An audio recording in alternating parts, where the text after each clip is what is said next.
Et si on se mettait à l'école aujourd'hui de la philosophie antique? Cette phrase peut paraître complètement lunaire. Elle est pourtant tout ce qu'il y a de plus sérieux. Bonjour Benoît David. Bonjour. Merci d'être dans ce studio. Vous êtes conférencier, auteur. Vous serez en mars tout près de Lille pour intervenir sur le thème: comment la pensée des philosophes de l'Antiquité peut-elle nous aider à être plus heureux et vivre mieux aujourd'hui? La question peut paraître étrange à celles et ceux qui nous écoutent. Je vous le demande, comment? Alors, comment est-ce qu'elle peut être utile? Elle peut être utile déjà en regardant les philosophes, ce qu'ils ont dit et comment ils peuvent nous aider à réaliser cela. Je pourrais en citer le premier. Le premier, c'est Pythagore, et qui met en avant cette idée que qu'est-ce que la philosophie? C'est lui qui a inventé le mot. Aimer la sagesse. On peut parcourir tous les philosophes, et je y reviendrai tout à l'heure. Il y en a un qui me paraît essentiel, c'est Sénèque. Pourquoi? Parce que il dit, si tu n'es pas capable de te réjouir chaque matin sous ton toit, dans une des lettres à Lucilius, tu peux pas être heureux. Et l'idée aujourd'hui, c'est que, complètement pris par les moyens d'information, l'être humain est plutôt triste, plutôt angoissé, plutôt malmené, alors qu'il a toutes les possibilités, vous l'avez dit très bien tout à l'heure dans votre annonce, sur l'idée de se réjouir. Mais alors, on va revenir sur le fond. Mais encore un mot sur la forme. Comment est-ce qu'on peut comprendre qu'aujourd'hui, donc là, les philosophes de l'Antiquité, on est sur moins 600, plus 600, c'est très large, mais ça remonte tout de même. Comment se fait-il qu'aujourd'hui encore, cette recette du sens, du vrai, du beau, du bonheur, eh bien, elle a traversé les siècles jusqu'à être actuelle? À mon sens, nous ne sommes pas nombreux, de mon point de vue, à mettre en avant cette idée que la philosophie est quelque chose qui est un mode de vie au quotidien. Moi, celui qui m'a enseigné ça, c'est Pierre Hadot, professeur au Collège de France, et qui m'a nourri de cette idée que, au fond, la philosophie, c'est un art de vivre au quotidien. C'est pas des discussions dans les salons en ville sur des concepts et des choses complexes. Non, c'est quelque chose de quotidien. Aimer la vie parce qu'on va trouver du goût à cette vie. C'est ça l'idée. Et Pierre Hadot qui le rappelait, que la question essentielle d'un philosophe antique est à peu près la même que celle d'aujourd'hui, à savoir comment vivre une vie authentiquement humaine ou comment vivre une vie humaine dans l'excellence de sa nature propre, ni animaux, ni Dieu. C'était aussi son élan. On a eu Foucault également dans la démarche. Mais si vous êtes là, c'est parce que le 17 mars prochain, vous interviendrez donc au Vent de Bise à Vambrochy pour cette conférence dont je viens de parler. Que venez-vous, si on s'arrête sur le fond, que venez-vous offrir? En fait, je viens offrir une transmission. Moi, j'ai reçu beaucoup. J'ai rencontré beaucoup de gens, des illustres et des non-illustres, et j'ai appris grâce à Pierre Hadot, et puis aussi un camarade qui est un ami, Bertrand Vergely, j'ai appris ce qu'était la philosophie antique. Et que ça m'a nourri, et j'ai envie aujourd'hui de dire à quelqu'un qui, prenons un autre philosophe qui est un de mes amis, entre guillemets, qui est Épictète, qui dit, dans ta vie, il y a deux sortes de choses. Il y a les choses qui dépendent de toi, et celles qui n'en dépendent pas. Si tu veux être un homme libre et heureux, agis sur celles qui dépendent de toi. Moi, j'ai mis 40 ans à mesurer ce point. Le jour où je l'ai appris, je le vis profondément. C'est comme Horace, le fameux carpe diem dont les gens vont nous lasser en le répétant. C'est une œuvre du quotidien, c'est-à-dire saisie l'instant présent. Moi, je me suis réjoui, en venant ce matin dans le TGV, je me suis réjoui de vous rencontrer. Parce que je me suis dit, tiens, c'est le moment de communiquer avec des mots simples sur l'idée que la vie peut nous porter parce qu'on lui donne du goût. On se sert de nos sens et on va cueillir le moment de façon à faire que, ben oui, on a tous des meurtrissures, tous des blessures, tous des drames, on vit des drames tous les jours. Et à un moment déterminé, le discernement va nous nourrir pour se dire, je prends telle direction par rapport à telle autre. Et donc, l'idée de la joie, et à cette conférence, c'est au fond, c'est partager cette joie pour que les femmes et les hommes qui se lèvent à l'issue de cette conférence d'une heure et demie, une heure et demie, se lèvent et disent, je suis heureux d'être là. C'est ça le seul but, transmettre. Et si je vous suis bien, c'est aussi finalement de stopper cette spirale dans laquelle notre quotidien est plongé. Il suffit effectivement de regarder l'état du monde, entre guillemets, qui peut paraître désespérant et on a besoin de tangentes peut-être pour en sortir. Et cette conférence, si j'ai bien compris, c'est aussi une sorte d'ouverture à ancrer sa vie spirituelle quelque part et à avoir une vie spirituelle davantage développée pour faire de la place justement à ces propos. Mais bien sûr, vous avez parfaitement raison. En fait, beaucoup, et le monde de la communication, le monde du capitalisme, nous a entraînés à mettre en avant le matériel. Au fond, c'est le spirituel qui va nous sortir. C'est le spirituel. Peut-être que moi, je ne le verrai pas, mais c'est le spirituel. C'est-à-dire cette idée. Vous voyez, j'ai écouté hier soir Gisèle Pénicaud. Je ne vais pas rentrer dans cette affaire. Elle a sorti un livre. Le titre, c'est La joie. Le drame de Mazan. Bon, et là, elle a raison de ce point de vue-là. Et donc, nous sommes peu nombreux à faire en sorte de voir comment on peut passer d'un état. Et moi, je reviens à Héraclite. C'est ce premier précurseur de l'Antiquité qui met en avant l'aspect négatif du chaos, la déchéance, la rupture, pour un moment transformer le négatif en positif. Et je prendrai juste un exemple et je reviens à Sénèque. Vous l'avez dit tout à l'heure. C'est qu'au fond, si on ne sait pas répondre à la question « Pourquoi me réjouir ce matin ?», on ne pourra pas avancer. Et c'est différent du « De quoi me réjouir ». C'est-à-dire que c'est la différence entre les épicuriens, le « De quoi me réjouir », et les stoïciens, le pourquoi me réjouir. C'est-à-dire que, comme au Saint-Augustin, il va falloir chercher en soi l'idée qui nous habite pour être heureux, se mettre debout. Et on ne peut se remettre debout. Et vous savez, comme moi, il y a des gens qui vivent des drames. Le drame le plus odieux de mon point de vue, c'est quand l'ordre des choses n'est pas respecté et qu'un père ou une mère perd un enfant. C'est odieux. Il n'y a pas de nom. Eh bien, pourquoi, à des moments, ces femmes-là et ces hommes-là arrivent à retrouver un sens à leur vie ? Soit c'est le christianisme ou la religion, soit c'est la philosophie, mais quelque part, ils vont être aidés à cette idée de « il faut retrouver la joie en eux ». Et vous parlez des stoïciens dans l'hellénisme, effectivement les stoïciens qui, par exemple, là vous parlez aussi de ce sujet sensible, se demandent comment réagir à des événements qui échappent à notre contrôle, comment réagir face à la mort d'un être cher. Là c'est du concret qui est quotidien.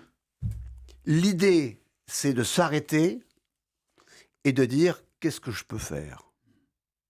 Si on apprend la mort de quelqu'un, on ne peut rien faire. Rien. On n'a pas le pouvoir de la résurrection, nous. Alors, qu'est-ce qu'on peut faire ? On peut, oui, apporter de la douceur, de la tendresse, de la générosité, de l'attention à l'autre. Et c'est à nous de sortir de nous-mêmes. En fait, le grand débat, c'est le passage du moi personnel au moi collectif, au moi collégial. Tant que le reste, et le drame des réseaux sociaux, je reviens juste ce cas. C'est pas normal qu'une fille de 14 ans rentre chez elle et mette fin à ses jours. C'est odieux, c'est inadmissible, c'est insupportable, il n'y a pas de nom, c'est indicible.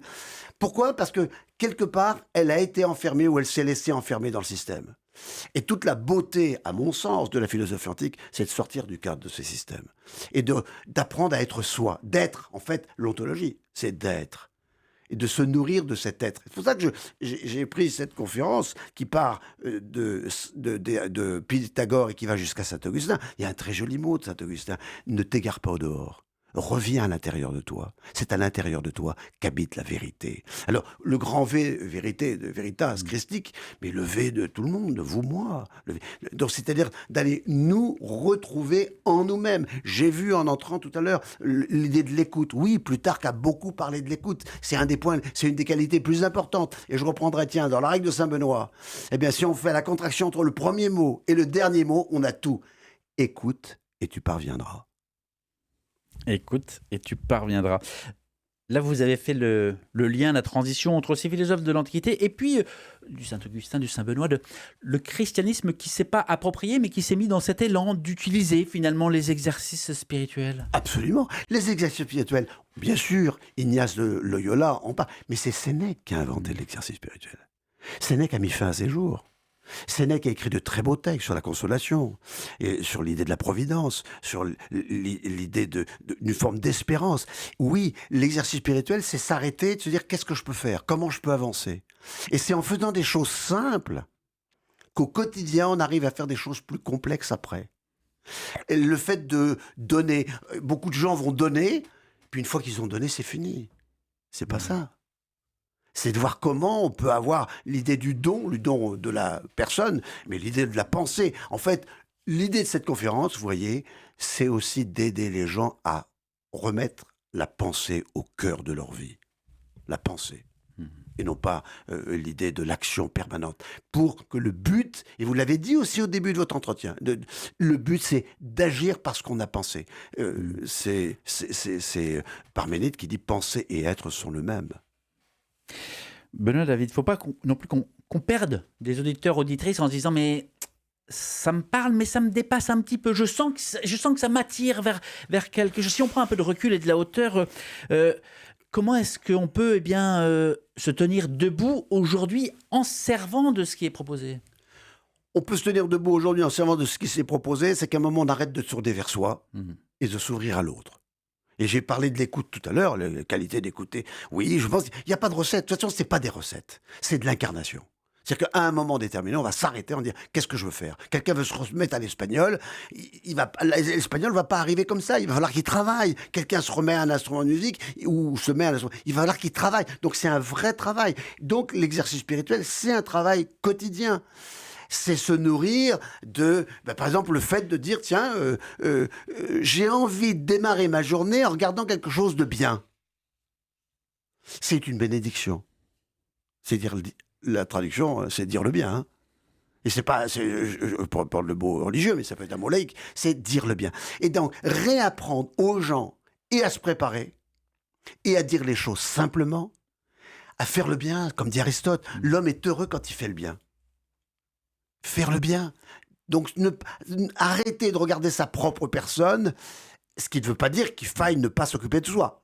Il faut s'occuper de soi. Les gens les plus heureux, les plus équilibrés, à mon sens, sont les gens qui ont réglé leurs propres affaires personnelles et ensuite ils peuvent s'ouvrir à autrui. Sans ça, c'est compliqué. J'ai pas de doute dans votre volonté de rendre les gens heureux, mais si la formule existait, ça se verrait. C'est pas une formule. C'est une espèce de... Au fond, c'est une musique qu'on a en nous, qui se promène. C'est comme une promenade. Promenade, il peut pleuvoir, il peut faire beau, il y a des nuages. Donc, c'est quelque chose, c'est en fait, je pense, cher monsieur, qu'il faut s'arrêter sur l'idée que ce que nous et ce que moi je dis est simple, pas simpliste, simple. Et ça demande beaucoup plus d'efforts d'être simple que de se balader avec des concepts. Regardez, il y a un mot, quand moi j'étais enfant, qui était un adjectif qualificatif, attribut. C'était le mot de problématique. Aujourd'hui, on demande à un gamin de 10 ans, on dit « Qu'est-ce que tu fais pour les vacances de la Toussaint ?» Alors, tu sais, on est dans une problématique. Il va aller jacter, je prends le mot, avec le mot problématique. On est embarrassé par des mots permanents, de posture, enfin, tous les mots qui sont baladés d'ailleurs par des coachs, des gourous, de mon point de vue. Et au fond, quand quelqu'un n'a pas eu la chance de faire des études ou avoir une forme de culture, il va aller piquer ces mots, il va les ressortir dans les médias ou dans la rue.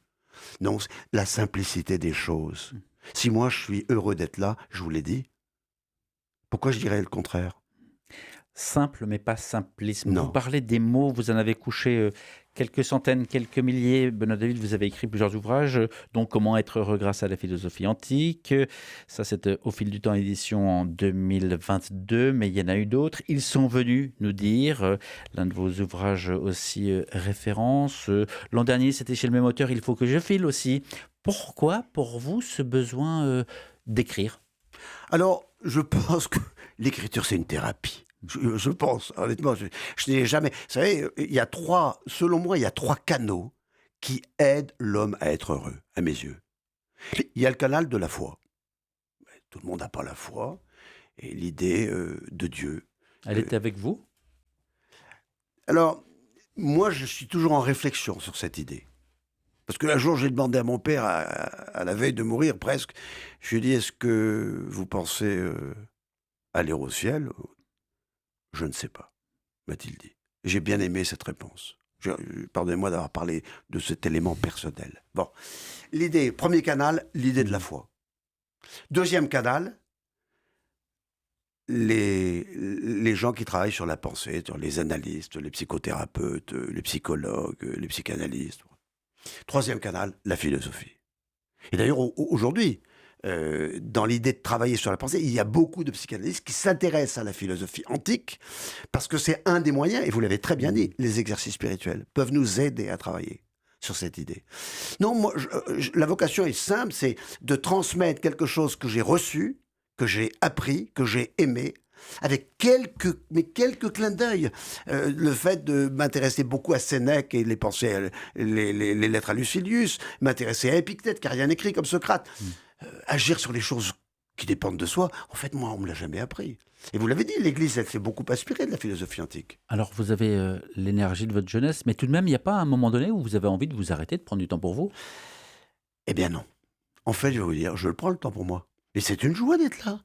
C'est du temps pour moi. S'il y a des auditeurs qui écoutent, qui disent, tiens, c'est marrant, ce type, il dit des choses simples, en fait, moi j'ai tout compris, mais je suis heureux. C'est gagné. Quelque part, c'est gagné. C'est pour ça dire que je veux diffuser cette conférence.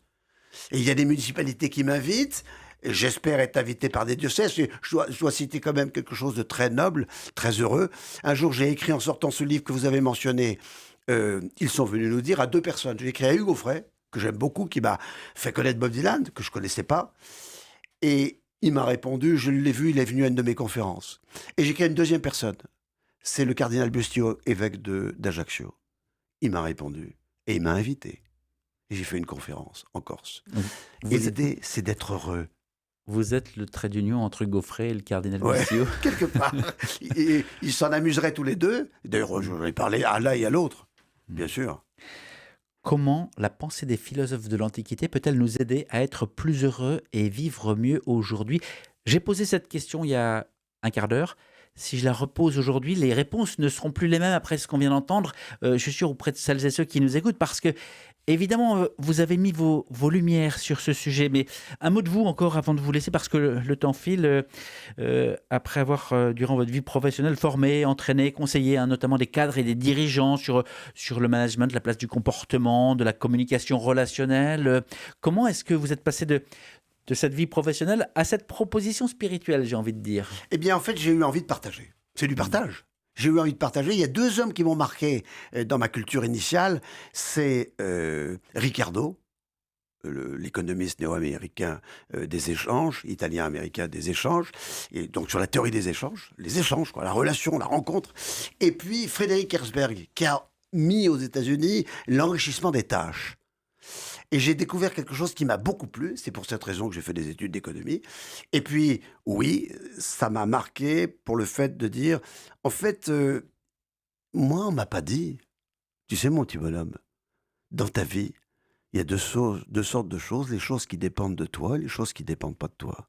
Et si vraiment tu veux être un homme libre, heureux, agis sur ce qui dépend de toi. Donc la pluie, ça ne dépend pas de toi. Ton voisin désagréable, ça ne dépend pas de toi.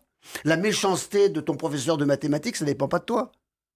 Ce qui dépend de toi, c'est l'idée que tu as des choses et la manière dont tu vas gérer cette idée-là. Et prendre du recul par rapport à ce que les philosophes et les stoïciens appellent la représentation, c'est-à-dire en fait l'idée qu'on se fait de telle chose. Et oui, une réponse, il y a une représentation. Quelqu'un va dire, tiens, c'est marrant, tu n'es pas à l'heure. Il n'a pas dit que c'était pas bien. Mais si on traduit, c'est pas bien parce que je suis pas à l'heure, on rentre dans un schéma qui va pas être le même que dire, oui, je suis pas à l'heure.